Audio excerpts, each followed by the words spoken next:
이미 여기 오신 분들은 행위 언약에 대한 설명을 알고 있을 줄로 생각이 됩니다. 하지만 제가 먼저 한번 읽어드리겠습니다. 인간과 맺은 첫 번째 언약은 행위 언약이었다. 그 행위 언약으로 아담과 그 안에서 그의 후손에게 생명이 약속되었다. 그 언약의 조건은 완전하고 개별적인 순종이었다. 이렇게 지금 그 행위 언약에 대해서 설명하고 있습니다. 여기에 대해서 제가 질문을 하나 드리고 싶습니다. 아담이 창조가 되었잖아요. 그러면 아담이 범죄했기 때문에 여자의 후손에 대한 약속을 주셨는지, 아니면 여자의 후손을 위한 아담의 창조인지, 여기에 대해서 먼저 해결하지 않는 이상 이 논의를 아무리 논쟁을 펼쳐도 답이 나오지 않습니다. 여러분에게 나눠준 그 교재 소식 있으면 사주시기 바랍니다. 두 번째 페이지.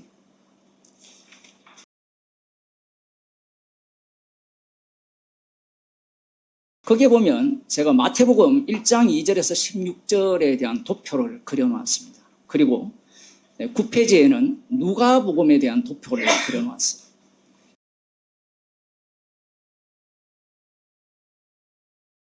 마태복음에 나오는 이 족보에서 1장 1절을 빼버리면 1장 2절부터 16절까지 이렇게 역사에서 내려오는 흔히 말하는 다윗 언약 중심이죠.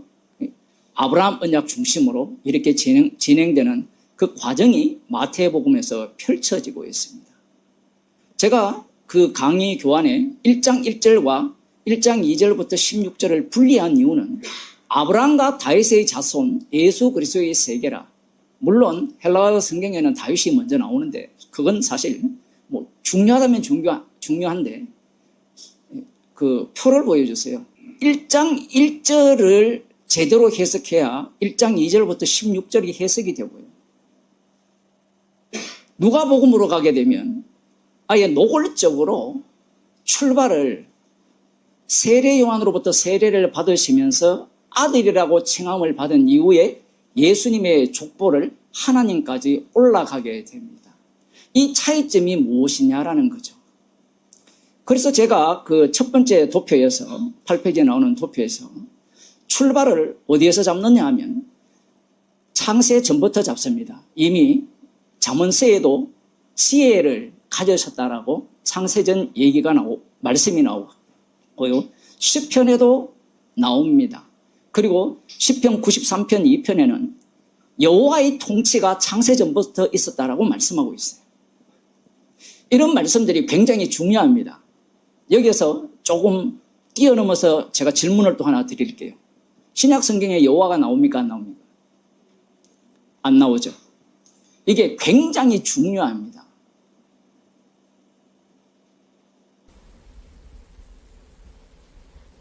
목사들이나 신학자들이 이걸 고려하지 않습니다. 칼빈 같은 경우도 전혀 고려하지 않았어요. 그래서 하나님, 여호와, 예수님 마구잡이로 집어넣죠. 왜? 삼일체를 끌고 왔기 때문에 그래요. 그 신학의 문제가 뭐냐 하면 마태복음만 보더라도 아니면 이스라엘 역사만 보더라도 왜 하나님께서 천지를 창조하시고 아담을 만드시고 그 에덴 동산을 구분을 하거든요. 에덴 동산과 동편의 문을 만들고 다른 지역을 이미 만들어 놨습니다. 이러한 어떤 말씀들에 대해서 주목하지 않아요. 근본적인 문제는 성경을 해석을 할 때 어디부터 출발하느냐 할 때 창세기부터 출발을 해요. 창세기부터 출발한 신학이 유대교 신학입니다. 결론부터 말씀드리면 그 유대교 신학이 예수님을 살해합니다. 그래서 마태복음 1장 1절을 빼버리고 2절부터 16절까지 아브라함과 다윗의 언약을 믿는 자들이 예수님을 십자가에 못 박아 죽입니다. 그래서 유대인들도 창세전을 알아요. 그러면 창세전에 누가 통치했느냐? 여호와가 통치하셨어요. 여호와가 지혜로 통치하셨다라는 표현이 나오고요. 그러면서 아담이 만들어지고 그 다음 아담이 범죄하죠. 그 범죄한 것을 어떻게 유대인들이 해석하느냐라고 하면 그들이 율법을 대하는 태도를 보면 알 수 있습니다. 호세아서에서 아담처럼 언약을 어기고라고 할 때 이 언약의 용어가 우리가 생각할 때 새 언약이라고 할 때 그 언약과 동일한 용어이냐라고 따져 들어가 보면 달라요. 신명기에 보면 이들이 언약을 배반했다라고 했을 때 여러분이 아시는 언약의 종류가 몇 가지가 있습니까? 율법적 언약을 배반했다라고 이야기를 하거든요. 근데 그 안에는 제사법이 들어있어요. 그러면 제사법은 배반했습니까? 안 했습니까? 이러한 용어들을 마구잡이로 조직신학을 할 때 이런 용어가 나오기 때문에 공통점을 뽑아서 성경을 해석한 거예요. 그러한 신학이 잘못되었다라는 겁니다. 그래서 지금 마태복음 1장 2절부터 보기 시작하면 1장 1절은 이거예요. 예수 그리스도라고 하죠. 여기서 차이가 뭐냐면 유대인들이 기다리는 그리스도는 제일 끝에 제가 도표 끝에 나왔죠. 그리스도는 다윗 왕입니다. 다윗의 치러 오시는 분이고 그분이 그리스도가 되고 그분이 구원주가 되고 그분이 이 땅에 통치를 하는데 그 나라가 하나님 나라입니다. 그것이 유대인들이 기다렸던 메시아 왕국이에요. 그래서 이 통치는 어떤 통치냐면 여호와가 영원히 통치하는 하나님 나라입니다. 지금 마태복음 1장 2절에서 16절을 말씀드린 거예요. 이것이 바로 유대인들의 신학입니다. 앞서 율법에 대한 해석법을 바리새인과 서기관들이 해석을 할 때 아담처럼 언약을 어기고라는 이 용어를 갖고 창세기를 볼 때 어떤 식으로 해석을 하느냐라고 하면 아담에게 행위 언약을 주장하는 자들의 공통점이 명령을 했다라는 겁니다. 봅시다. 창세기 2장 16절에 나오죠. 여호와 하나님이 그 사람에게 명하사 가라사대 동산 각종 나무의 실과는 네가 임의로 먹되 선악을 알게 하는 나무의 실과는 먹지 말라. 네가 먹는 날에는 정령 죽으리라 하시니라. 이렇게 말씀을 하셨어요. 자, 지금까지 이 웨스민스터 신앙고백서에 나오는 행위 언약을 해석을 할 때 이 말씀을 어떻게 해석하느냐 하면 이미 아담이 선악을 알고 있다라는 입장에서 해석을 한 겁니다. 이건 낯선 이야기죠. 잘 곰곰이 생각해 보세요. 아담이 선악을 알아요, 몰라요? 지금 이때 알아요, 몰라요? 모르죠. 그러면 정령 죽으리라는 의미를 알아요, 몰라요? 정령 죽으리라 하면 이게 나빠야 안 죽는 선택을 할 거 아니에요. 그걸 알았다면 생명을 먹었죠. 지금 창세기 1, 2장의 해석의 문제가 뭐냐면 선악과를 먹은 목사, 신학자 그 인간들이 2장, 1장, 2장으로 선악과를 먹은 상태에서 선악을 아는 상태에서 들어가서 해석을 한다는 겁니다. 창세기 1, 2장의 특징이 뭐냐면요. 말씀대로 되었다는 겁니다.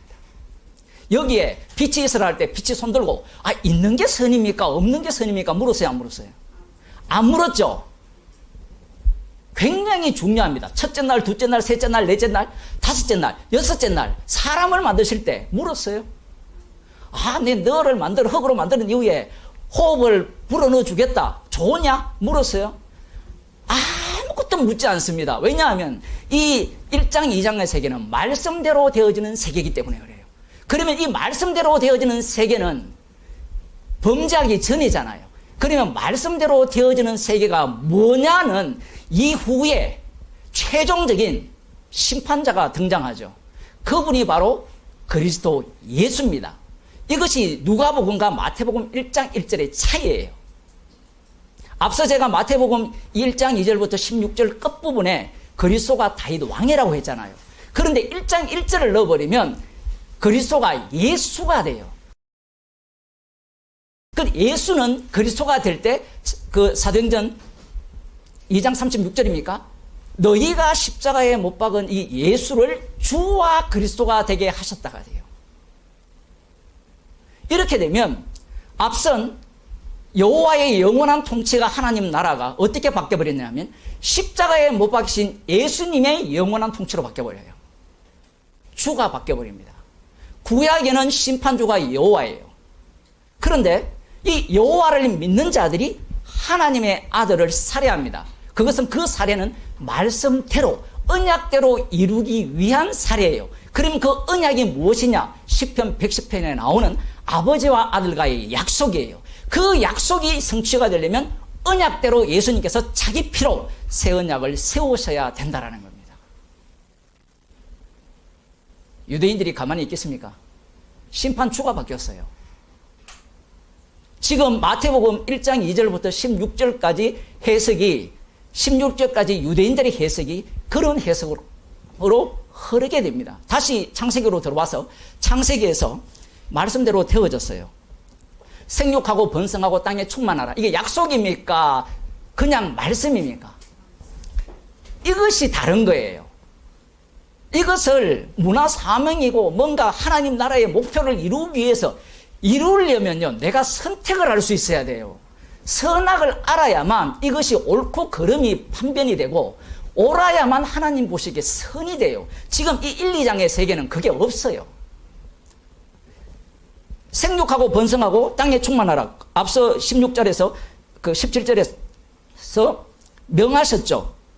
명하셨다라는 이 말과 가라사대라는 말씀의 차이가 뭐예요?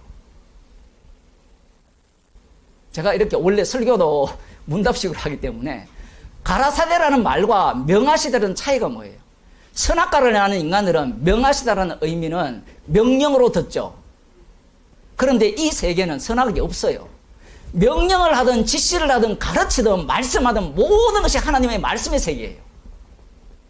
그러면 왜 성경에서 명령했다라는 단어를 쓰고 말씀했다라는 단어를 교차로 쓰느냐라고 하면 지옥 갈 자는 지옥 가야 돼요. 마귀가 무엇을 갖고 옵니까? 마태복음 4장에 보면 구약의 언약을 갖고 와요. 그 마태복음 4장만 제대로 해석해도요, 신사도 운동 완전 사입입니다. 이단 중에 이단이에요. 마귀가 말씀을 갖고 와요. 그걸 주님이 다 아는 겁니다. 주님이 다 알고 지금 단어, 언어를 인간이 추종하거든요. 왜 언어를 추종하는가 하면 봅시다. 지금 하나님께서 각종 동물을 아담에게 이끌었잖아요. 그러면 아담이 이름을 지었잖아요.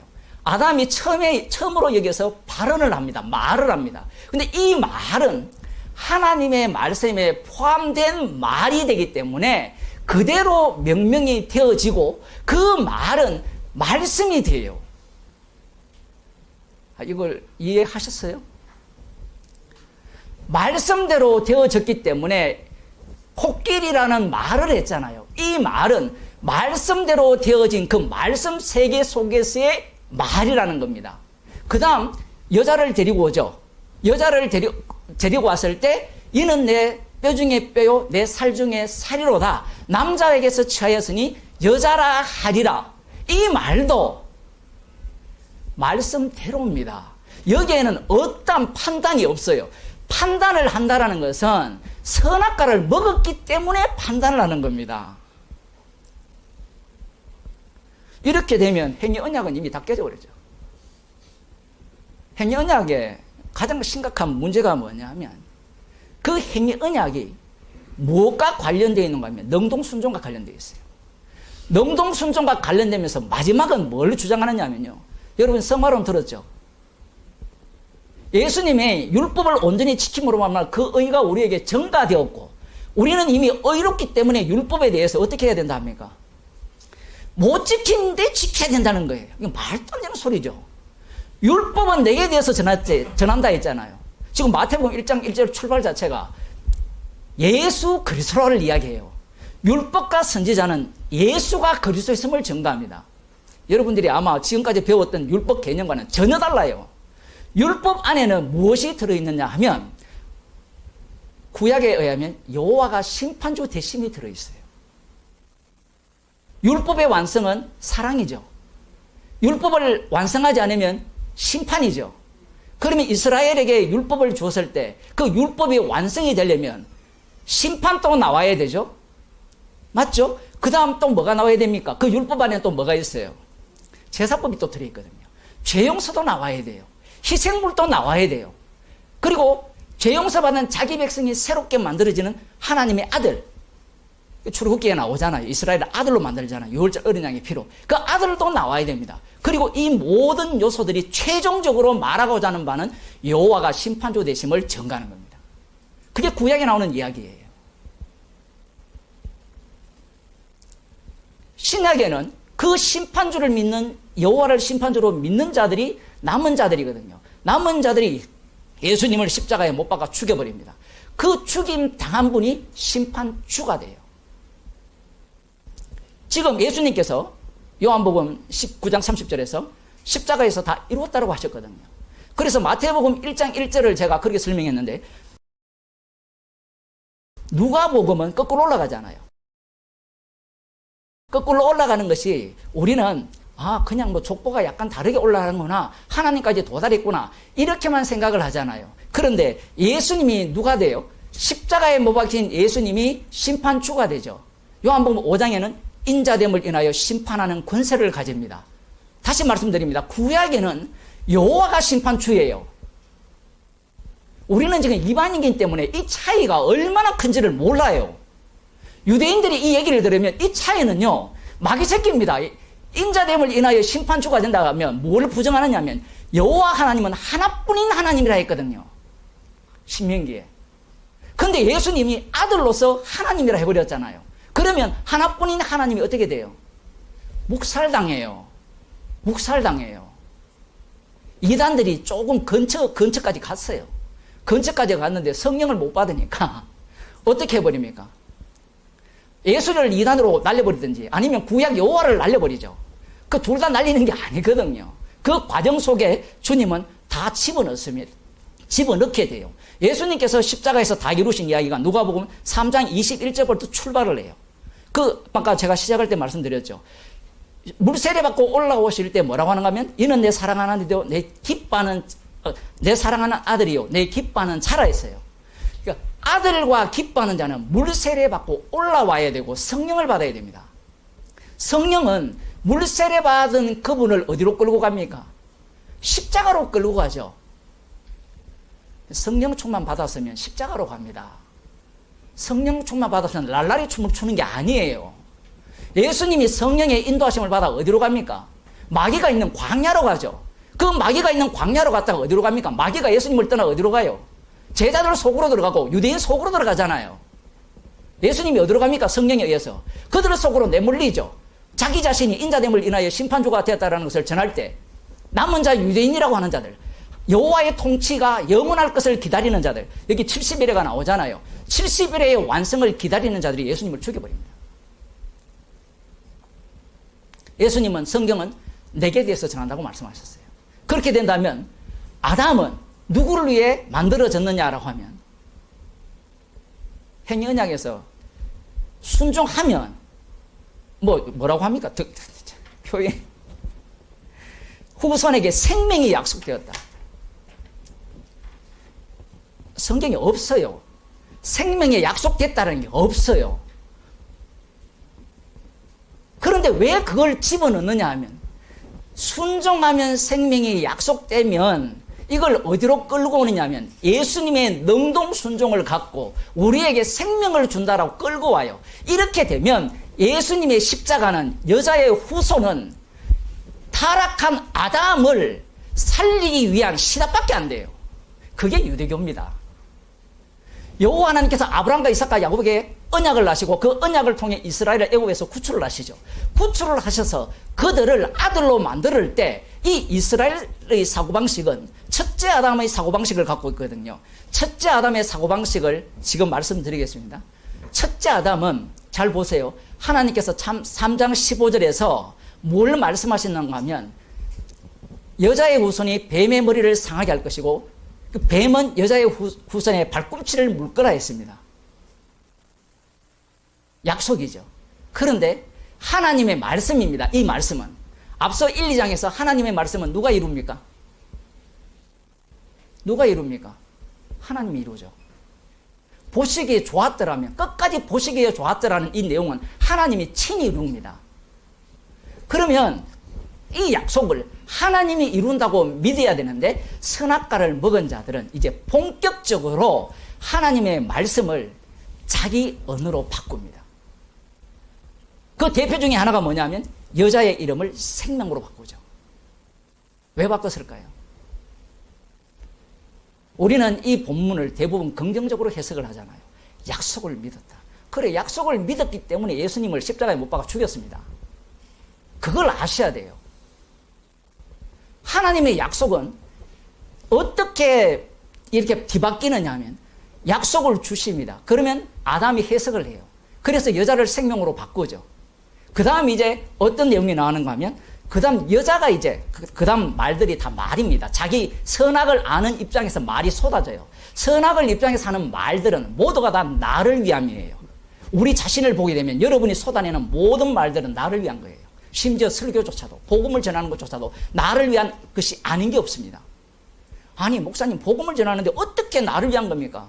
사도 바울을 보세요. 주를 위해 모든 것을 버리고 잃어버렸는데 십자가 외에는 자랑할 것이 없다고 죄인 중에 개수를 해요. 나가 부정이 안 돼요.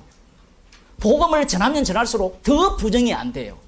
그래서 성령께서 동행을 하셔서 그리스도의 영이 그에게 임하셔서 날마다 자기를 부인하는 현장으로 이끄시는 겁니다. 지금 3장으로 넘어가서 이 약속을 줄 때 여자가 어떻게 말로 바꾸느냐 하면 가인이라고 이름을 짓잖아요.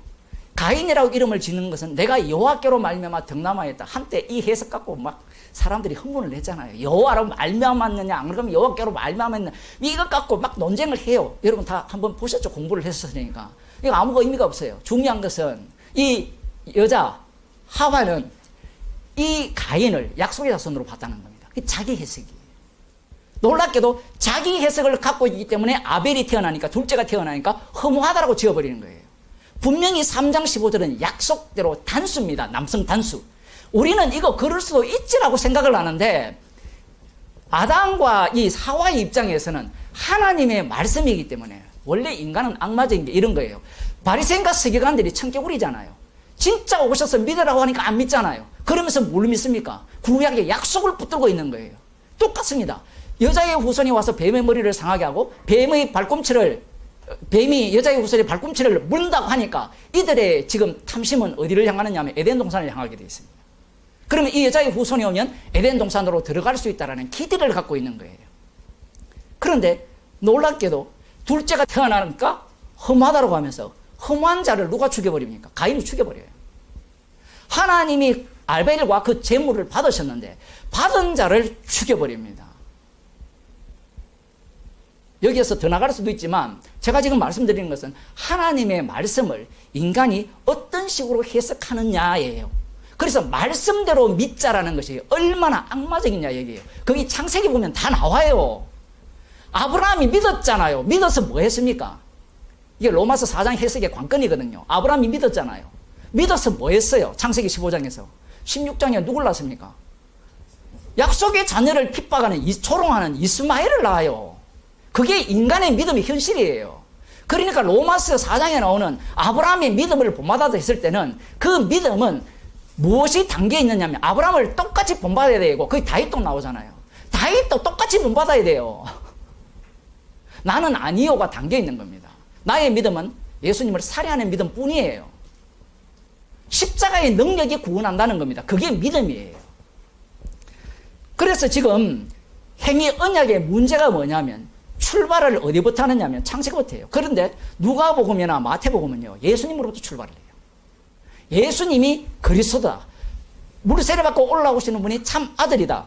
그때부터 출발을 함으로 말미암아 이제 성경의 모든 해석은 십자가 지신 예수님이 주되심을 증거하는 성경으로 바뀌어버립니다. 앞서 마태복음 1장 2절에서 16절에서 제가 뭘 말씀드렸습니까? 유대인들의 신학은 창세 전에도 여호와가 통치하시고 그게 나옵니다. 성경에 10편 93편 2절 늦게 오신 분들에서 말씀드리는 거예요. 잠언서 8장에도 창세 전에 지혜가 나와요. 그 지혜로운 분이 지혜로 통치하는 분이 여호와예요. 그리고 영원히 통치하는 분도 이사야 32장 1절 52장 7절 에스겔 34장 24절 이사야 9장 7절 에레미야 30장 9절에 여호와가 영원히 통치하는 다윗 언약의 성취가 나옵니다. 여기에는 다윗의 후손으로 오는 다윗 왕이에요. 하나님이 오는 게 아닙니다. 성경에는 여호와가 오신다라고 했는데 유대인들은 여호와가 오신다는 말을 구약적 의미로는 항상 사자가 왔거든요. 여호와의 사자가 왔어요. 그러면 이 다윗 언약은 다윗과 맺으신 사무엘하 7장 13절에서 16절에 나오는 그 언약의 성취이기 때문에 다윗의 혈통으로 오는 인물로 생각했다는 겁니다. 그래서 그가 예루살렘을 중심으로 시온산을 중심으로 이스라엘의 왕이 되어서 영원히 다스리고 그가 다스리면서 심판주가 되는데 진짜 심판주는 여호와 하나님이라는 것을 증거한다는 것이 그들의 신앙 논리입니다. 그런데 예수님은 십자가에서 다 이루셔서 출발을 하게 되면 성경 전체가 어떻게 바뀌어버리느냐 하면 구약에 의하면 여호와의 통치로부터 시작해서 여호와로 가죠. 그런데 이제 예수님이 십자가에서 다 이루어버리면 창세전에 뭐가 발생합니까? 그리스도 안이 발생하죠. 그리스도 안이 만들어지려면 무슨 사건이 있어야 돼요? 십자가 사건이 있어야 돼요. 사람들은 창세전에 그리스도 안에서 택같하니까 자꾸 자기 구원에 미쳐 있어요.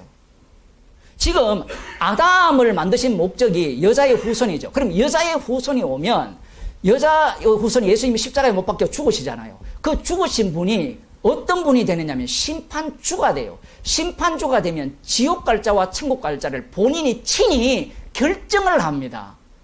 아담 자체에서는 심판주가 안 나와요. 아담 자체에서는. 그래서 아담을 둘로 쪼개죠. 어떻게 쪼갭니까? 가인과 아벨로 쪼갭니다. 물론 아담과 여자와 쪼개지만 이후에는 이삭에게서 누구를 쪼개버립니까? 에서와 야곱을 쪼개버려요. 왜 자꾸 쪼개느냐 할 때는 성경은 십자가 지신 예수님이 심판주 되심을 증거하기 위해서 기록되어 있기 때문에 세상을 그것 때문에 만들었어요. 그래서 골로새서 1장 16절에 모든 만물이 그로 인하고 그로 말미암고 로마서도 나오지만 그를 위하여 창조됐다는 거예요. 이 그를 대부분 신학자들은 로마서도 하나님으로 바뀌어버립니다. 하나님이 아니에요. 예수 그리스도입니다. 골로새서도 마찬가지예요. 옛날에 누굽니까? 일본 신학자, 유명한 신학자, 우리나라의 영향을, 예? 그 사람 같은 경우에는 골로새서 1장 16절을 갖고 주장하는 사람들을 완전히 개무시해버렸죠. 왜 개무시하느냐 하면 이 사람들 머릿속에는 뭐가 들어있냐면 하나님이 들어있어요. 하나님은 계시죠. 요 이야기하고 마치겠습니다. 시간이 다 되기 때문에. 하나님이 계신데 하나님이 지금 창세기 1, 2장에는 창조를 통해서 자기를 계시하셨어요. 여기에서는 무엇도 찾을 수가 없습니다. 그 이후에 범죄함으로 말미암아 이스라엘을 통해서 여호와의 이름으로 자기를 계시합니다. 이 땅에는 여호와의 이름이 동행을 하시고 하나님은 하늘에 계세요. 하늘에. 그런데 이제 예수님께서 십자가에서 다 이루시게 되면 이 예수님에 의해서 여호와의 이름을 믿는 자들이 어떤 자가 되느냐면 우상숭배자로 바뀌어버립니다. 우상숭배자로 바뀌어버리고 예수 그리스도의 주되심을 인정하는 자만이 진짜 하늘에 계신 아버지의 주되심을 인정하는 것으로 결론이 나게 되어 있습니다. 그래서 지금 이 창세기 1, 2장의 해석 자체가 이미 선악 구조로 해석했기 때문에 그것은 악마적이고 다시 한번 말씀드립니다만 그 악마적인 것은 무엇을 최종적으로 노리냐 하면 성화로를 주장하거든요. 그래서 지금은 불가능하지만 주님이 오시면 우리는 온전한 성화를 이룬다라고 하는 그 주장이 무엇을 노리는 지점이냐면 요한계시록 보면 어린 양과 하나님이 함께 있어요.